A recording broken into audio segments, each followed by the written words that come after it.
Welcome to NTD News. I'm Stephanie Cox. The Trump administration is trying to sell arms to allies in the Middle East despite pushback from Congress. The Senate today failed to override President Trump over arms sales to Saudi Arabia and the United Arab Emirates. Last Wednesday, President Trump vetoed 3 resolutions blocking the sales, saying they would weaken America's global competitiveness and damage important relationships with allies. Lawmakers complained that Trump was ignoring Congress with the arms sales. We should at least have a debate about whether that's the right course of action. In May, Trump used an emergency provision of the law on arms sales to bypass a 30-day congressional review period. The administration said that threats from Iran justified the expedited sales. In his veto message, Trump said that blocking the sales now would also damage the credibility of the U.S. as a reliable partner by signaling that we are willing to abandon our partners and allies at the very moment when threats to them are increasing. The Senate needed a 2/3 majority to override the president's vetoes. Since the resolutions passed the Senate by a narrow margin, analysts predicted an override was unlikely. Holly Kellum, NTD News. Trump made his comments this morning before signing a bill that extends the 9/11 Victims' Compensation Fund through to 2092. NTD's Holly Kellum has more. With every 9/11, the fund provides compensation for those who fell ill or died while working at the Pentagon or the World Trade Center after 9/11. It also provides pensions for those who are suffering from cancer and other illnesses stemming from the toxic debris. The Congressional Budget Office estimates the fund will cost $10.2 billion over the next 10 years. The bill passed almost unanimously in both the House and the Senate earlier this month. Holly Kellum, NTD News. The White House announced today that President Trump has commuted the sentences of 2 people and pardoned 5 others. Among those who received clemency were Ted Sull and Ronan Nahmani, who are serving lengthy sentences for nonviolent crimes. Their requests for clemency have been backed by past and current lawmakers. Meanwhile, the 5 full pardons were granted to individuals who had already served sentences for crimes ranging from fraud to drug trafficking. The pardons will restore the federal rights of the men, including the right to vote and bear arms. Since taking office, the president has granted clemency to a total of 21 people. Conditions in the city of Baltimore are gaining attention after Representative Elijah Cummings recently criticized Border Patrol officials over conditions at the U.S.-Mexico border. NTD reporter Jeremy Sandberg has more on what is causing President Trump to call out the congressman. The president unleashed a series of tweets addressing House Oversight Committee Chairman Elijah Cummings' inability to improve his own district, calling Cummings a brutal bully for shouting and screaming at Border Patrol about conditions at the southern border, and pointing out that Baltimore's district is far worse and more dangerous. Trump continued to say his district is considered the worst in the U.S. Cummings recently publicly chastised Department of Homeland Security Chief Kevin McAleenan at a committee hearing. None of us would have our children in that position. They are human beings. This weekend, videos from Republican strategist Kimberly Classic made headlines highlighting the problems in Baltimore, showing rundown neighborhoods in Baltimore and drawing attention to high crime rates in the district. Classic said on Twitter, "Let's continue to expose the truth. This is a neighborhood filled with families that have small children. West Baltimore is filled with trash thanks to dumping, a problem city officials should have addressed years ago. This is Representative Cummings' district." Reverend Al Sharpton held a press conference in Baltimore today, defending Cummings and criticizing Trump. He's thin-skinned and not really matured that well. But he has a particular venom for blacks and people of color. Democrat presidential hopeful Senator Elizabeth Warren accused Trump of racism for pointing out the problems in Baltimore. Donald Trump, once again, is a racist who makes ever more outrageous racist remarks. Trevor Loudon, a political activist, says Democrats are using race as a weapon because they've lost their traditional support base for votes in many areas, and it's all they have left.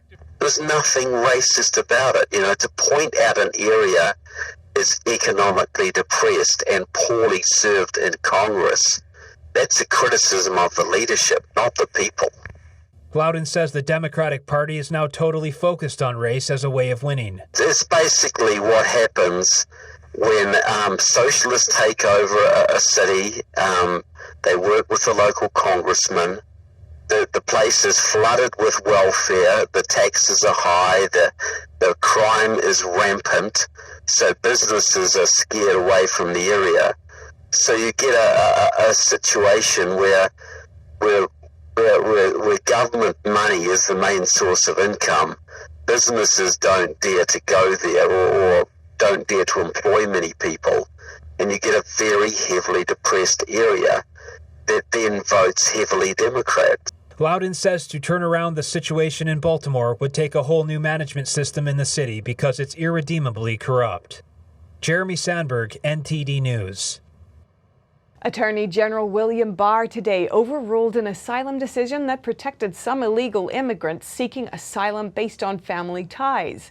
According to the ruling, in order to be granted asylum, an illegal immigrant has to establish that they are unable or unwilling to return to their country because they have suffered persecution or have a well-founded fear of future persecution based on account of race, religion, nationality, membership in a particular social group, or political opinion. The Justice Department says today's opinion does not deny all family-based claims, but unless an immediate family member has greater societal import, they are unlikely to qualify.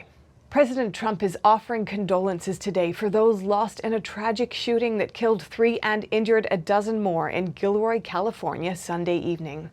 During what was supposed to be a night of family fun, a man opened fire in a crowd during the state's annual Garlic Festival. We grieve for their families, and we ask that God will comfort them with His overflowing mercy and grace. We're praying for those who are recovering right now in the hospital. Some very, very serious injuries. Trump continued to thank law enforcement for their brave and swift action. We reaffirm our national will to answer violence with the courage, determination, and resolve of one American family. We will continue to work together as communities and as citizens to stop evil, prevent violence, and protect the safety of all Americans. According to Gilroy Police Chief Scott Smithy, the suspect has been identified today as 19-year-old Santino William Legan. He was fatally shot on the scene by 3 officers who responded within a minute of the gunfire beginning. Shortly before the attacks, an Instagram account bearing the suspect's name, created 4 days ago, posted 2 messages, including hate speech towards people with mixed race descent. We don't have a motive for the shooting as yet. We did have reports of a potential second suspect. We don't have any confirmation that any second suspect did any shooting. A manhunt is underway for this possible second suspect. FBI agents from San Francisco are joining local departments to help with the investigation, alongside officials from the Bureau of Alcohol, Tobacco, Firearms, and Explosives. And onto another shooting, this one in Brooklyn, New York. Several were shot at an annual community festival, leaving 1 dead. NTD's Miguel Moreno has more on the tragedy. It was the 56th annual Old Timers Day event, a 2-day community event that ended in a shootout, leaving 1 man dead on Saturday. The festival was held at Brownsville Park in East Brooklyn. About 10,000 people attended, and late that evening, the shootout erupted. 12 attendees were shot, men and women from 21 to 55 years old. We spoke to people in the neighborhood, and the feeling among them was mutual. A lot of events that they had, everything was more on a, safe side. I'm surprised something like this happened. It's just extremely sad, for something like that to happen. It was a good event. People was having fun, music, eating and stuff like that. And then something is crazy like this to happen, you know what I mean? Officials confirmed that there were at least 2 gunmen, but who those gunmen were is unknown. 1 gun was recovered by the police. 38-year-old Jason Page died after being shot in the head. However, it is unclear if he was the target. Chief of Detectives Dermot Shea said Page was a Bloods gang member, so the police are looking into whether gangs were behind the shooting. So far, no suspects have been arrested. People were uploading video after the incident of police clearing the large crowds out of the park. But now the police commissioner is asking anyone with video or information on the incident to please submit it to the police to help with the investigation. Miguel Moreno, NTD News. Secretary of State Mike Pompeo remarked today on the possibility that China will send military into Hong Kong after the Chinese Communist Party reinforced its support for Hong Kong leader Carrie Lam. The announcement comes after yet another series of clashes between protesters and Hong Kong police. Asked what the U.S. response would be if China were to send military into Hong Kong to quiet the ongoing protests, Pompeo explained that he never answers hypotheticals about what the U.S. will or won't do. We've been pretty clear. Protest is appropriate. We see this in the United States. I am confident there'll be protesters when I drive through the building of the State Department today. And we hope the Chinese will do the right thing with respect. Residents of Hong Kong took to the streets again this weekend after a violent mob attacked unarmed protesters last weekend. Collusion between the police and gangsters is suspected. Marchers chanted slogans and held banners, reading "Stop Violence" and "We rise as one, we fight as one." At least 23 people were injured in a clash on Saturday, where hundreds of armed police officers fired rounds of tear gas, rubber bullets, and sponge grenades at protesters. Hong Kong leader Carrie Lam suspended the extradition bill after intense protests. But Hong Kongers don't feel safe, especially after witnessing the government's handling of the protests in the past month. Why governments still stay behind police and do nothing? Hong Kong leaders just serving the interests of Chinese government, be the puppet of Beijing. The initial movement to oppose the extradition law is now calling for an independent inquiry into what some say has been excessive police force against protesters. Pro-democracy activists and protesters are pressing for Carrie Lam to step down and for the right to directly elect Hong Kong's leader, who is currently chosen by a pro-Beijing committee. As the world becomes more and more aware of the close ties between Huawei and China's authoritarian regime, U.S. State Department officials are stressing that to allow Huawei equipment anywhere in the supply chain poses a serious national security risk. Last week, some Huawei employees confirmed to the media that Huawei secretly collected personal information on users, officials, and business partners in the Czech Republic and shared it with the local Chinese embassy. The Washington Post also disclosed that Huawei secretly helped North Korea build and maintain a wireless communication network. However, a U.S. State Department official says their concern is not just about Huawei. The key part of our concern is that Huawei and any other Chinese company or individual is subject to coercion by the Chinese state to cooperate, collaborate, support intelligence and security functions. State Department officials pointed out that in recent years, the Chinese Communist Party has enacted a series of laws, including the National Intelligence Law, National Security Law, and the Cybersecurity Law, forcing companies and individuals to follow their orders. The United States is urging other countries that, while conducting 5G risk assessments, they must take into consideration how their vendors might be compromised. We think that a country that is able to exert influence over a vendor company without the due process of law, without an independent judiciary standing in between to ensure that due process of law, we think that vendor could be told to take action that are in the interests only of that country where it's headquartered. The U.S. has excluded Huawei equipment entirely from their 5G system. You know, our position is that anywhere in the network, there should be no untrusted vendors when we move to 5G. So far, Australia, New Zealand, and Japan have also excluded Huawei, but many other countries, particularly in Europe, have not yet decided on the issue.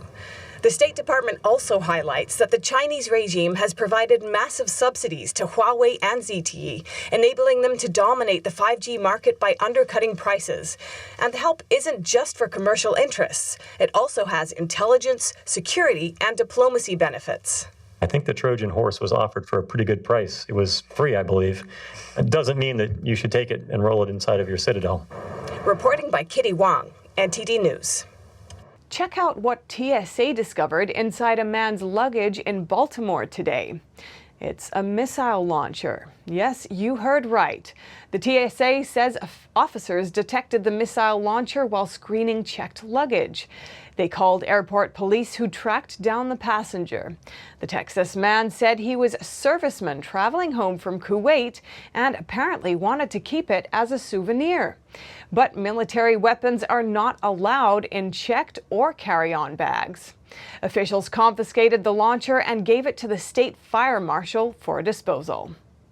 At least 52 inmates died, 16 of whom were decapitated in a prison riot that broke out this morning on the northern Brazilian state of Pará. It's the latest in a series of deadly clashes. Authorities said the riot involved rival criminal gangs who took at least 2 penitentiary officers hostage as they battled one another. Brazil's incarcerated population has surged eightfold in the past 3 decades to around 750,000 inmates, the world's third highest tally. Its prison gangs have come to wield vast power that reaches far beyond prison walls. Brazil's President Jair Bolsonaro has said he wants to impose tighter controls in the country's prisons, as well as building many more of them. However, most prisons are controlled at the state level, which may limit his power to do so. In January 2017, nearly 150 prisoners died during 3 weeks of violence in several Brazilian prisons as local gangs, backed by Brazil's 2 largest drug factions, attacked one another. And in May this year, at least 15 inmates were found dead in the city of Manaus. They had been choked to death or stabbed with toothbrushes. A brave 5-year-old boy named Jaden Espinosa saved 13 people's lives in a Chicago house fire. Residents say Jaden woke to smoke and flames just before 4 a.m. Saturday and quickly told others about the danger. I smelled the smoke and I get up and I went outside and I went downstairs. I saved everyone. I got everyone out of those people out of their house. I got everyone out of that house. You did? Because I was trying to save them. 7 adults and 6 children who lived in the 2.5-story brick home in the back of the Yards neighborhood have been left homeless. Thankfully, no injuries were reported. He's excited and he's happy that his auntie's fine, and he said that God has a plan. He said that? Yes. God has a plan and everything will be okay. Fire officials are investigating the cause of the fire that has the home in total ruins. It is Global Tiger Day today, a chance to celebrate the large felines and call attention to their dire circumstances. Tigers are endangered. Only about 3,200 remain in the wild. And for this reason, it is particularly important that we have a well-managed captive population as reserve populations. But in one small victory against the dwindling numbers, these young cubs in Berlin Zoo are blissfully napping in their enclosure just days before their first birthday. Born last summer, the 4 rare Sumatran tiger cubs are a welcome addition to the zoo. Tigers in Crisis says only about 500 Sumatran tigers are left in the wild, driven down in part by their shrinking jungle habitat. Cubs like these in Berlin may one day help prevent the extinction of the species. And that's all for today's NTD News. Thanks for tuning in. I'm Stephanie Cox.